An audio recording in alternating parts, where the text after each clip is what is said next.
सत्संग।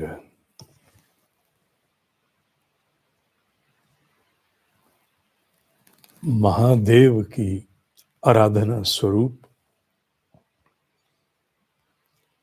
आदि गुरु शंकराचार्य जी द्वारा रचित शिव मानस पूजा। थोड़े से मंत्र पर भाव रूप एक ऐसा समर्पण, एक ऐसी धारणा जो शिव के शिवत्व का अवतरण साधक में बड़े सघन रूप से करा दे। मानस पूजा, मानस पूजा अर्थात साधक जिस किसी भी अवस्था में हो,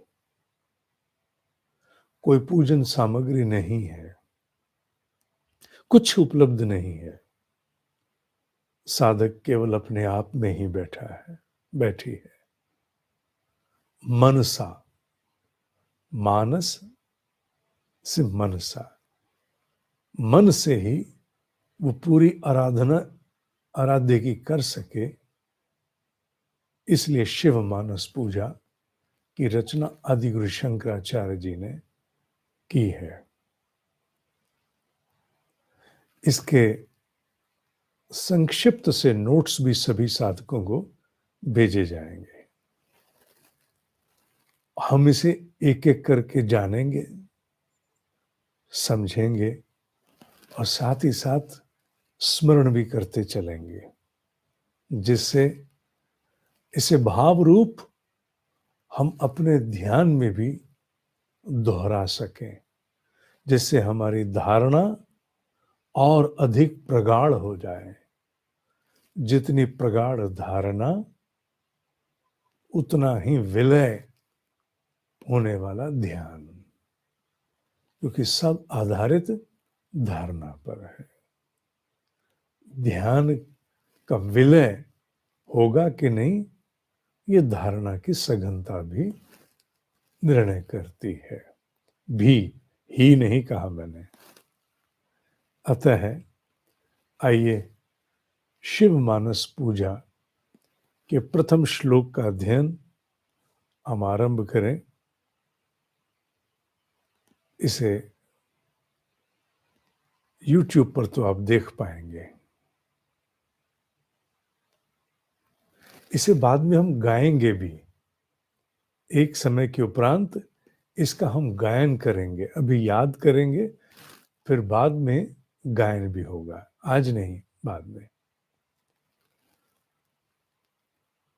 गाया वैसे जहां भी मैंने सुना, सामान्यतः जो इसका आधार है संगीत का, वो इस प्रकार है। रत्नै कल्पितमासनं हिमजलै स्नानम, इस प्रकार। रत्नै कल्पित आसनम,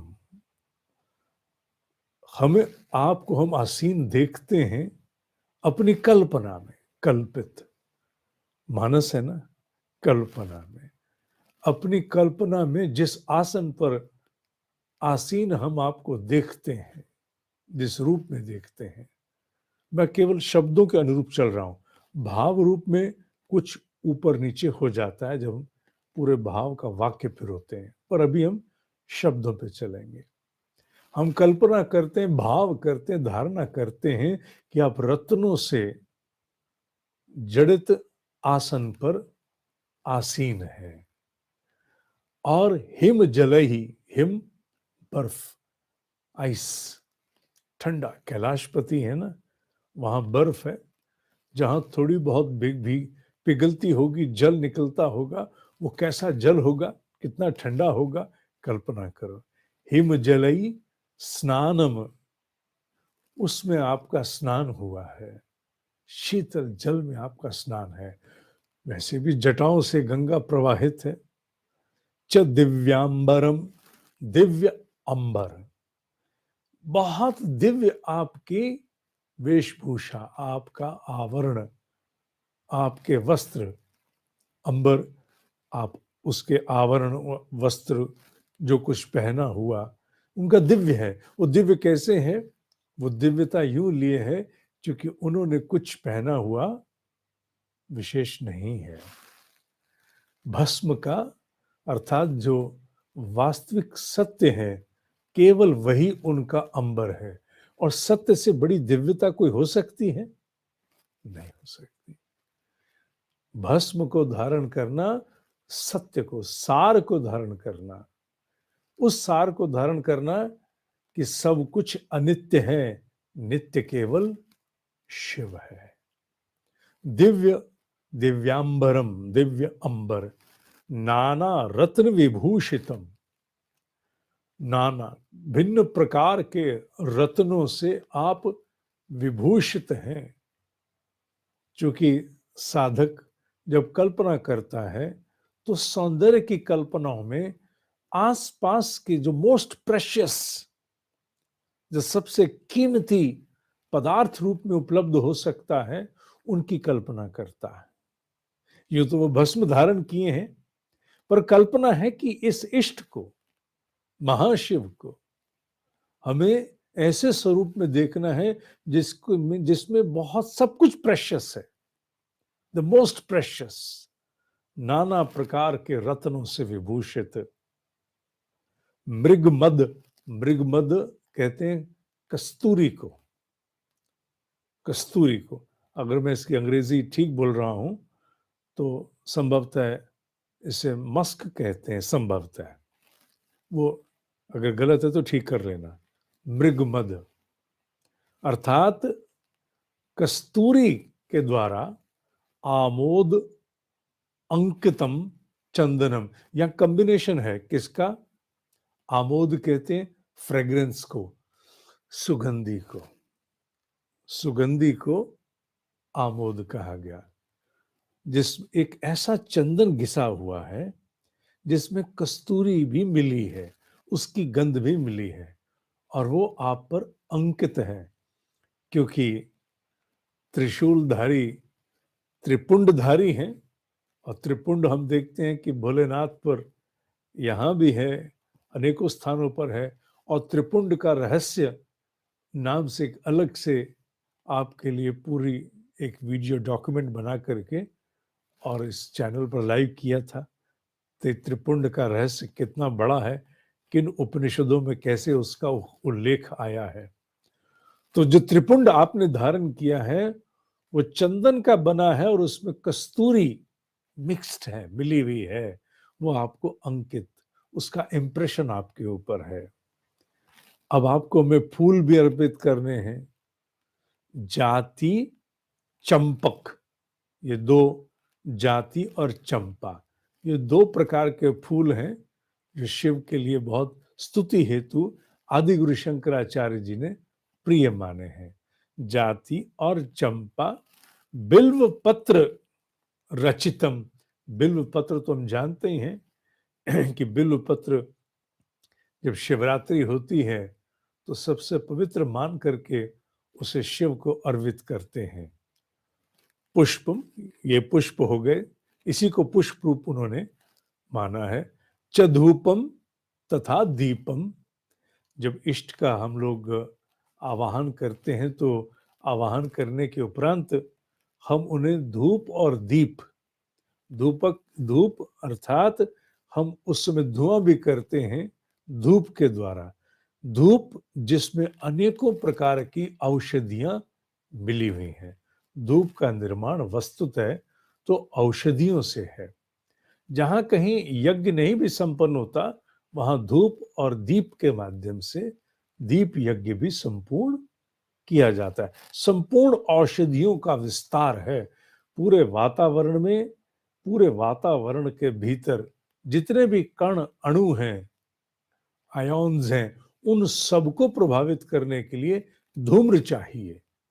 और वो औषधिकृत धूम्र धूप के नाम से दीप। दीपक हम जानते हैं कि दीपक अग्नि का प्रत्यक्ष प्रथम स्वरूप जो पंच महाभूतों में से पहला है।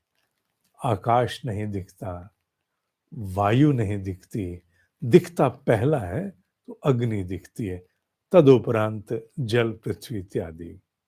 तथा दीपम देव दया निधे। भोलेनाथ, जो भोले हैं, जो हमारे नाथ हैं, वो दया की निधि है। वो दया रूपी निधि है। Is a treasure of compassion, कृपा। पशुपते पशुपते शब्द को बड़ा समझना होगा। पशुपते अर्थात सभी पशु के स्वामी। पशु कौन? पशु अर्थात जिसमें जीवात्मा तो है पर उसकी सीमाएं हैं। मनुष्य भी देव होने से पूर्व, देवता होने से पूर्व पशु रूप में ही तो जीवन जीता है। खाना पीना, सोना, मनोरंजन करना इत्यादि। हाँ, बाकियों से विकसित पशु है, इसमें कोई संदेह नहीं है। यही तो कहते हैं कि नर पशु से नर और नर से नारायण की यात्रा में हम आए हैं। इसमें नर पशु से नर होने में बहुत बड़ा संघर्ष है।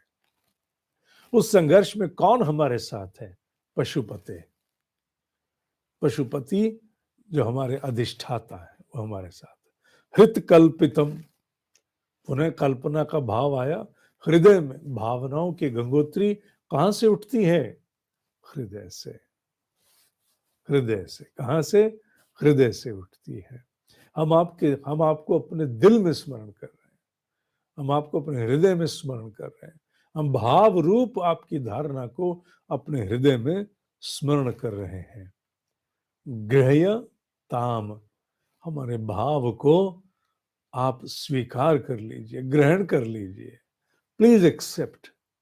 जो हमारा भाव है उसे आप स्वीकार कर लीजिए प्रभु। हे दयानिधे, हे पशुपते, हे त्रिपुंडधारी।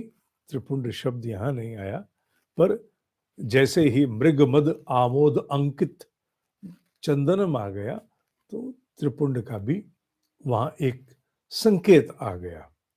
अतः भाव रूप कल्पना से शिव मानस पूजा में भक्त अपनी आराधना करते हुए, अपने भीतर अपने इष्ट का दर्शन करते हुए, देवाधिदेव का दर्शन करते हुए, महादेव का दर्शन करते हुए उन्हें अपना भाव अर्पित कर रहा है।